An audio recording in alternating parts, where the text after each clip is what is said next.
এবার চোখ রাখবো আমরা আটঘরা বস্তিতে। মাত্র 2 সপ্তাহ যদি আমরা পিছিয়ে যাই, 2 সপ্তাহ আগেও নিউ টাউনের আটঘরা বস্তিতে গিজগিজ করছিল বাংলাদেশি অনুপ্রবেশকারীদের ভিড় দেখা যাচ্ছিল। সেখানে রিপাবলিকে দালালের মাধ্যমে ভারতে অনুপ্রবেশের কথা স্বীকার বস্তিবাসীদের, কিন্তু আজ খাঁ করছে সেই আটঘরা বস্তি। ঝুপড়িগুলোতে ঝুলছে তালা। দুটো ছবি আমরা একসঙ্গে দেখাচ্ছি। যেটা বলছিলাম যে আজকে যে নিউ টাউনের এই আটঘরা বস্তির ছবিটা দেখতে পাচ্ছেন, আর অন্যদিকে স্বরূপনগরে যেভাবে ঠিক ভিড় কিসের জন্য, নাকি চেকপোস্ট পেরিয়ে তারা বাংলাদেশে অনুপ্রবেশকারীরা নিজেদের দেশে শেষ পর্যন্ত যেতে বাধ্য হচ্ছেন, কারণ এদেশের কোনো কাগজপত্র তো তাদের কাছে নেই। এসআইআর শুরু হয়ে গিয়েছে। এবার আর কোনো রকমভাবে চাল আর কাপড় একসঙ্গে থাকতে পারবে না, সেটা বাছাইয়ের কাজ শুরু হয়ে গিয়েছে। সেই জন্য তারা এখন স্বরূপনগর থেকে এই হাকিমপুর হয়ে তারা চলে যাচ্ছে নিজেদের দেশে।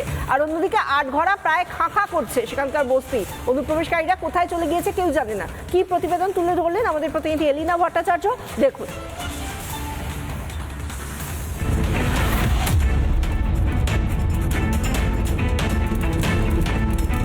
রয়েছে আটঘরায়। গত কয়েকদিন আগেও আমরা আটঘরায় পৌঁছেছিলাম। রিপাবলিক বাংলা তাদের ক্যামেরা নিয়ে পৌঁছে গিয়েছিল আটঘরাতে, এবং আটঘরায় আমরা এসে কথা বলেছিলাম। যারা বাংলাদেশ থেকে এখানে এসেছিলেন তারা জানিয়েছিলেন যে বাংলাদেশ থেকে তারা চোরাই পথে, অর্থাৎ ঘুর পথে দালালকে টাকা দিয়ে তারা এই কলকাতায় এসেছিলেন, ভারতে প্রবেশ করেছিলেন, এবং তারপরে তারা নিউ টাউনের একেবারে ঝাঁ চকচকে শহরের মাঝে, এই নিউ টাউনের ভেতরে এই আটঘরা বস্তিতে তারা কিন্তু দিনের পর দিন, বছরের পর বছর ছিলেন। তবে এই মুহূর্তে যে ছবি দেখা যাচ্ছে সেটা কিন্তু একেবারে ভিন্ন ছবি। আমি যে ছবি দেখানোর চেষ্টা করব, আমার ভিডিও জার্নালিস্ট আলী হোসেন আমার সঙ্গে রয়েছে। এই আটঘরা বস্তি কিন্তু এই মুহূর্তে সম্পূর্ণ ফাঁকা, এবং যেমনটা দেখা যাচ্ছে যে এখানে কেউই নেই। প্রত্যেকটি বাড়িতে রীতিমতো তালা ঝুলছে। আমি সেই ছবি একবার অবশ্যই দেখানোর চেষ্টা করব। আমি এই বাড়িতেও প্রবেশ করেছিলাম। এই বাড়ি হচ্ছে নাদিয়া বিবির বাড়ি। সেই নাদিয়া বিবির সঙ্গে আমরা কথাও বলেছিলাম, কিন্তু এখন আমরা দেখতে পাচ্ছি সেই বাড়িতেও কিন্তু রীতিমতো তালা ঝুলছে। একদিন আগেও লোকজন ছিল যারা বাংলাদেশ থেকে চলে এসেছিলেন ভারতে, তাদের সঙ্গে আমরা কথা বলেছিলাম, কিন্তু আজকে কিন্তু এই মুহূর্তে আটঘরায় কেউ নেই।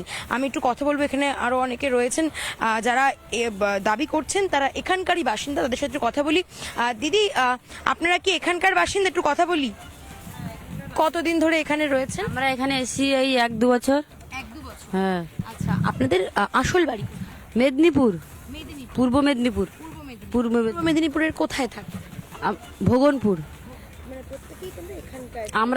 আমরা যে আছি এখন, আমরা এই দেশীয়। আমাদের বাড়ি মেদিনীপুর। বাংলাদেশ থেকে অনেকেই এসেছিলেন এই আটঘরায়, যারা এই মুহূর্তে ফিরে গেছেন।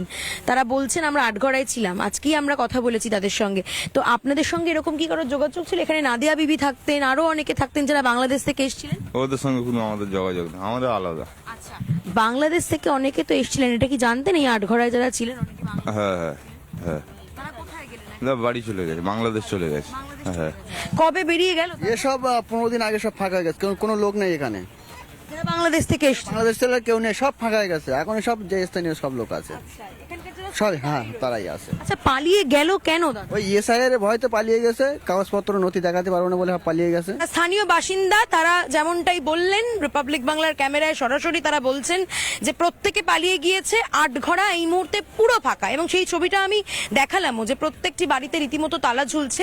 আটঘরা থেকে প্রত্যেকে এসআইআর এর ভয় এই মুহূর্তে পালিয়ে গিয়েছেন, বাংলাদেশে তারা ফিরে যাচ্ছেন। লোটা কম্বল নিয়ে, প্রত্যেকটি জিনিসপত্র নিয়ে তারা এই মুহূর্তে বেরিয়ে গেছেন। এখানে যে কটি বাড়ি রয়েছে সবকটি বাড়ি, প্রত্যেকটি ঝুপড়ি, কোনো ঝুপড়ি ভেঙে ফেলা হয়েছে, অর্থাৎ যে অস্থায়ী বাড়িগুলো তৈরি করা হয়েছিল সেই সমস্ত কিছুই ভেঙে ফেলা হয়েছে। সেখানে বাঁশ পড়ে রয়েছে, জিনিসপত্র পড়ে রয়েছে, টিনের অ্যাসবেস্টাস পড়ে রয়েছে।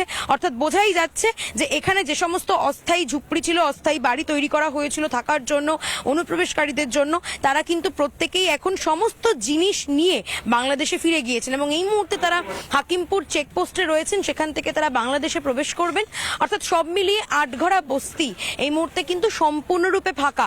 এসআইআর এর ভয়, যেমনটা স্থানীয় বাসিন্দাদের সঙ্গে আমরা কথা বলে জানলাম, তারা বলছেন যেমনটাই যে এসআইআর এর ভয়ে কিন্তু প্রত্যেকে রীতিমতো সবকিছু জিনিসপত্র নিয়ে তারা আবারও বাংলাদেশে ফিরে যাচ্ছেন। ক্যামেরায় আলী হোসেনের সঙ্গে লীনা ভট্টাচার্যের রিপোর্ট, রিপাবলিক বাংলা, আটঘরা।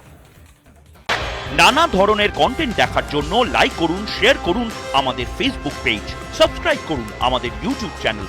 পাশাপাশি অন্যান্য ব্রেকিং নিউজের জন্য অবশ্যই চোখ রাখুন রিপাবলিক বাংলায়।